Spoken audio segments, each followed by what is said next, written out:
Saya akan cerita sedikit tentang tradisi hujjah. Dulu lama itu kelihatannya sederhana, tapi kalau berargumentasi itu hebat.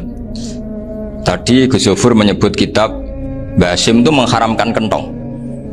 Beliau masyhur itu punya kitab namanya Al-Jasus an Tahrimin Nakus. Intinya kentong itu haram. Secara dalil ini meyakinkan sekali, karena ketika Rasulullah rembukan sama sahabat, kita dengan apa memaklumatkan orang kalau waktu sholat masuk? Ada sahabat yang usul pakai kentong, dzakalin nasoro, itu Nasrani. Ya pakai buk itu semacam trompet besar, dzakalil Yahud. Kemudian ada yang usul kalau gitu api ya Rasulullah, dzakalil Majus. Sehingga dari hadis itu Mbah Hasyim berpikir kentong itu haram. Tapi Mbah Fakih Mas Kumambang itu mengkritik Mbah Hasyim dengan ngarang kitab Hazruus Antahrimin Nakus. Jadi beliau komentari kitab itu sambil geleng-geleng kepala. Kitab kok keliru nganti ngono. Itu jadi cara pikirannya siapa Ki Fakih. Kentong di Indonesia itu kanggo wedhus dicolong gitu. Pos kampling gitu. Kalau ada banjiran ya kentong, ada maling ya kentong. Jadi nggak ada persamaan sama sekali dengan kentong yang milik orang apa? Nasrani. Sehingga di pondok saya itu ada kentong tapi jelek sekali. Karena itu satu-satunya cara supaya beda dengan kentong yang di gereja. Kalau elek kan mirip kentong di pos kampling. Itu ya agak-agak ilmiah sedikit. Dulu ceritanya Gus Zofur itu saya teruskan. Itu singkat cerita, itu kalau yang di kejadian di Termas itu Mbah Dimyati sudah nyuruh semua kentong disembunyikan karena mau ada Mbah Hasyim. Cerita itu mukarrar di Kiai Fakih sama di Kiai Dimyati Termas. Setelah kentong dikumpulkan semua, Mbah Hasyim datang, seneng, ngiranya Syekh Dimyati ini sependapat dengan beliau, yaitu sama-sama nggak ada kentong. Tapi setelah itu ada santri yang matur, Mbah Dim pun beres kentong pun kulo delikno sedanten. Itu di depan Mbah Hasyim. Jadi GR-nya Mbah Hasyim bahwa Mbah Dim itu sependapat akhirnya hilang. Ternyata ini akal-akalan toh gitu. Karena santrinya matur, Mbah Dim pun beres sedanten kentong beduk sudah disingkirkan. Itu di depan Mbah Hasyim. Saking lugunya santri, nah saking ikhlasnya agak ngerti mahalus syahid ini adalah Mbah Hasyim. Saya mau meneruskan cerita Gus Zofur. Dulu ini cerita dulu Mbah Mun ngaji di Lirboyo, tapi Kiai Makhrus ngaji sama Kiai Khalil Harun. Kiai Khalil Harun itu adik juga sekaligus muridnya Mbah Umar Harun. Mbah Umar Harun itu generasi kedua setelah Mbah Ghazali. Beliau menantunya Mbah Ghazali, tapi ya sudah ponaan. Sehingga tradisi ini penting karena saya berkali-kali bilang di mana-mana. Status orang tua dan mbah itu adalah terserah anak cucunya.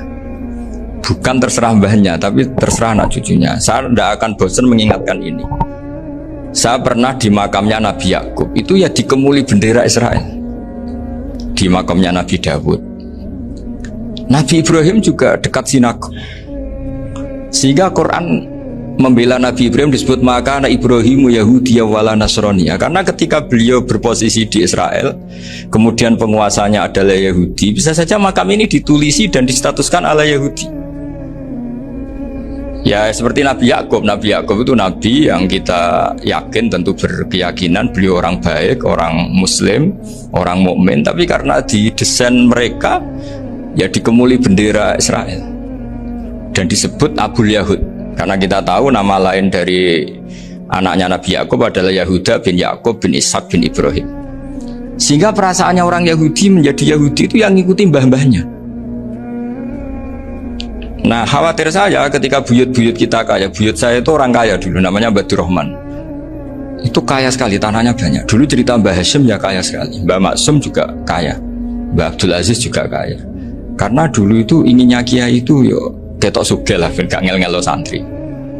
Tapi nanti kalau cucu-cucunya sudah tidak alim, itu tidak dianggap punya tanah itu karena untuk fasilitas santri. Aku tak kedonyan, mbah-mbahku ya kedonyan, buktinya tanah ombo. Karena dia akan menafsiri sesuai cara berpikir. Makanya sanad keilmuan yang diceritakan Gus Zofur itu harus diulang-ulang. Kalau nggak diulang-ulang, maka kita akan berpikir sendiri untuk menafsirkan Masyayikhon al-Kiram atau Ajdadan al-Kiram.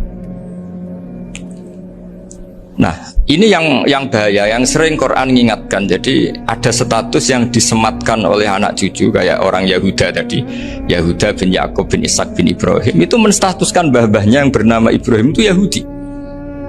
Sampai Quran sendiri yang bela maka anak Ibrahimu Yahudi wala Nasrani. Karena secara geografis sekarang Ibrahim di Israel dan otoritas itu juga milik mereka, sehingga mereka bisa masang-masang atribut yang menunjukkan kalau itu Yahudi. Beberapa al-alim al-alamah yang minnah itu sudah wafat dan kadang-kadang zuriyahnya itu tidak kita. Kalau sekarang orang bahasakan kubu sebelah. Akhirnya ya nggak boleh dikholi, nggak boleh diziarah. Itu terus seakan-akan yaktaduna bi ra'yi, seakan-akan mereka berpendapat dengan pendapat syekh ini, padahal enggak. Nah, sehingga tradisi ketersambungan sanad tadi, baik secara genetik atau secara asbab, itu harus terjaga. Saya beberapa kali banyaklah sering diceritain Mbah Mun. Dulu Mbah Munawir ini cerita ya, Mbah Munawir itu saking senenge kitab, ben santri ini so ngaji kitab. Itu kalau ada alumni Lirboyo, alim disuruh baca muin di sini tuh Mbah Munawir ikut. Saking ingin tasjeknya, ingin ngajari santri bahwa ngapal Quran oh hafal tok, tapi yo faham.